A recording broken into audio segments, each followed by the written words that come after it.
Alrighty, first episode of our PJ podcast. First and only episode. Who said only? You want to make another one? Fair enough. Alright, so, Perry, what are we talking about today? We're going to break down if money does indeed buy happiness. We're going to get into stocks, ETFs, NFTs, and risk evaluation. Alright, cool. So, I guess to start off, the initial question I have for you is, Perry, does money actually buy happiness? Well, my personal opinion, well, some people can argue that money can't buy happiness. I do think it can. First off, there's really no arguing that you'd be much happier financially comfortable or wealthy compared to living in poverty. There's just a lot of stress that comes with being broke, like having to worry about paying bills or what you're going to eat that night. You just don't have the stress of that when you have money. When I get that money can't buy physical emotion, but you can buy things that make you happy. So I get that, but where you say that it's hard to argue that you'd be happier, financially comfortable, I feel like that's a really debatable topic, only for the purpose of it depends on the lifestyle that you're living. Like, if you want to be broke, like living paycheck to paycheck, but you're traveling the country, seeing everything that you could possibly see, I feel like if that's what makes you happy, then you don't necessarily need the money to be happy. Bottom line is, you really need money to do everything. Like, you can't travel the country without money. You have to take into account gas, like when your car breaks down, eventually it's going to. You just living paycheck to paycheck, you can't really afford to travel the country and see everything. Well, that's fair. And I guess in that instance, I feel like it's a really broad question of does money buy happiness? Or I suppose that's actually too specific almost. I guess it's like how what the question means. Like, if it means like insanely rich compared to living on the street, or just specifically money in general. Like, if we're speaking any money, like no job, no paycheck, obviously you're gonna be happier with the money than without it. Right. Guaranteed, there's plenty of people that are homeless each year that, I mean, as crappy as it sounds, choose to be homeless because they prefer that lifestyle of just begging for food and, I suppose, cash. Which I guess it really just comes down to what kind of lifestyle you want. Like, if you want to be off the grid, living in a tent for your entire life, then sure, that'll bring you happiness and you don't need money to do that. Yeah. But other than that, like, right, because if you want to live in a mansion with 100 acres of land and that's what makes you happy, then in theory, having that money gets you to that lifestyle, and that lifestyle is what makes you happy. I would say, unless you plan on, like, your definition of happy is being full on off the grid, hunting your own food, don't need money at all, then that's what makes you happy. But other than that, you need money for literally everything. Yeah. So I think it all just comes down to lifestyle. Guess so. So, why don't you tell us about stocks? What is a stock? A stock is... okay, so a stock is a portion of a company that you can buy, an extremely, extremely small portion of that company. And of course, every company's stock comes in at a different price. So some stocks, a whole stock would cost you 98 cents. Other companies like Disney, like a stock in Disney is probably about $230. So one stock from every company is going to vary. So what would be the point in spending the money on these stocks? Right, so if I bought a stock in a company for $15, a stock is better as a long-term investment. There are such things as day trading, like forex trading, which is like quick stocks. Like, you put in either a small or large amount of money and in a matter of minutes or an hour, it could increase exponentially and you can make great profit, or it could tank really quickly and you could lose all that money that you put in. So a typical stock is a long-term investment, right? So if I wanted to buy 5 stocks in a company, I would hope that over the next few years, that company's stock would go up in percentage so I can make a profit off of that. Or let's dive into the risks in buying stock. I feel like that's pretty obvious. It's either sure you're taking the risk on it, hoping you make money, but like you said with the forex stocks, that could just tank out of nowhere and you're losing money. Yeah, absolutely. So the thing with stocks is you can only really lose whatever you put into it. If I put in $5,000 into stocks, I can only lose that $5,000. So really, that's the biggest risk, is just losing what you put in. But there's still the chance, if you watch the stocks and you watch the market and you watch the way that a certain company stock travels up and down, then in that instance, there could be more profit than loss if you know what it is that you're doing. It's pretty much just as long as you're constantly paying attention to your stocks and how the company's doing over time, you can pull out before you have any major losses. Right. So, are there any strategies to buying stocks?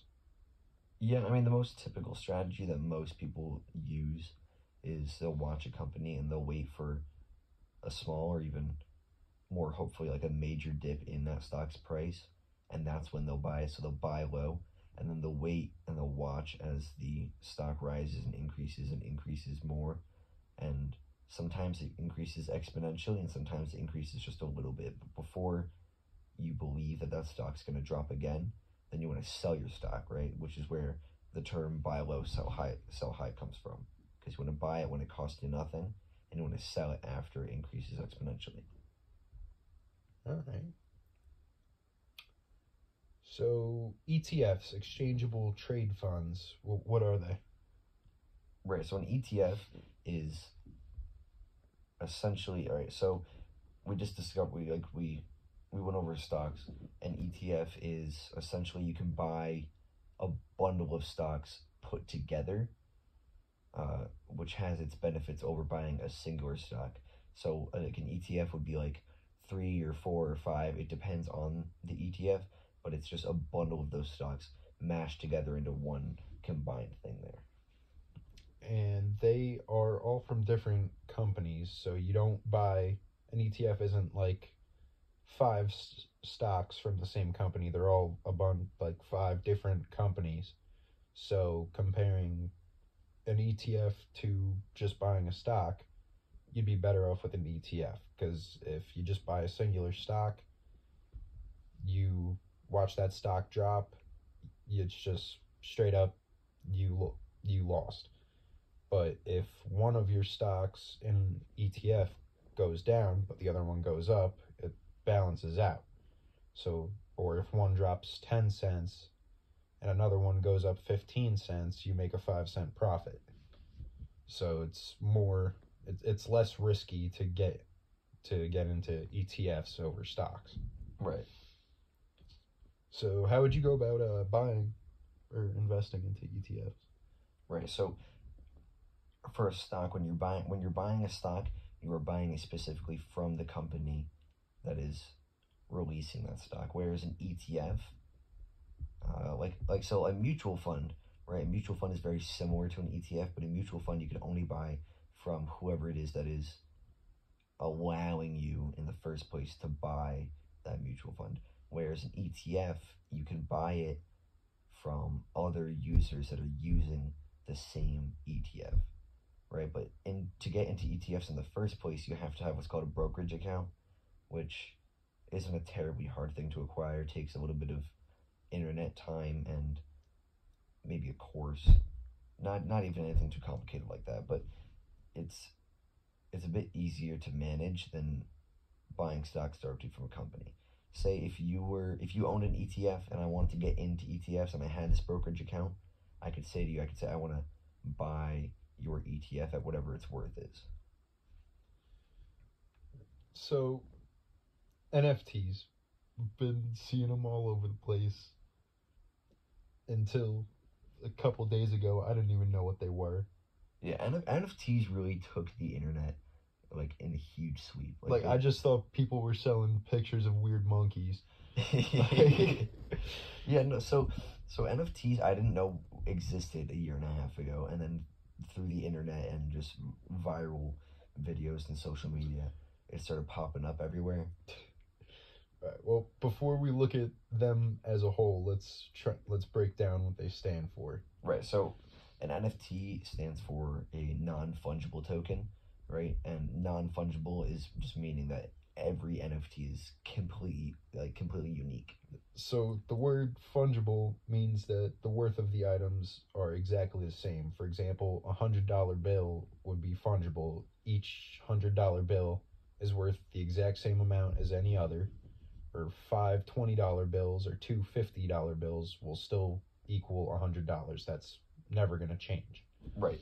So because the NFT is non-fungible, right, it means it can't be replicated, right? So every item is going to vary in worth. So, right, so the Mona Lisa, right, you can make copies of the Mona Lisa, but as many copies as you make, there's only going to be one, like, original, authentic version, right, which means it's going to have, like, a greater value than any copy replication, right? So you go to the museum, the art museum where the Mona Lisa is, obviously that painting, the original, is going to be worth millions or billions or however much it costs, right? But if you go on the internet and you make 10 photocopies of it, you're going to sell it for, what, 10 cents a photocopy. It's never going to have that worth that the original has. So what is it? How does it work?